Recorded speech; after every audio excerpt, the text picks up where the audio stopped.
all the military of Azerbaijan, it's Israelis.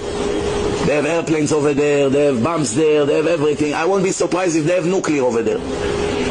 In Azerbaijan. Azerbaijan is one city in Israel. Why? Not because they love Jews. Don't be a fool. They just know nobody will protect us. Better we'll be friends with Israel. They're strong.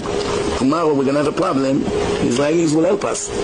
If the Israeli will help them or not, I'm very doubted. I doubt it very much. The Israeli didn't help the Kurdish besides giving them some weapon. They threw the Kurdish under their wheels. 50 years they worked together. As soon as the Kurdish need the Israelis, they threw them out. Israelis used to be allied with Saddal, Tzva Drom Lebanon, Major Haddad. Israel gave them weapon and training to make problems to Hezbollah and to Lebanon.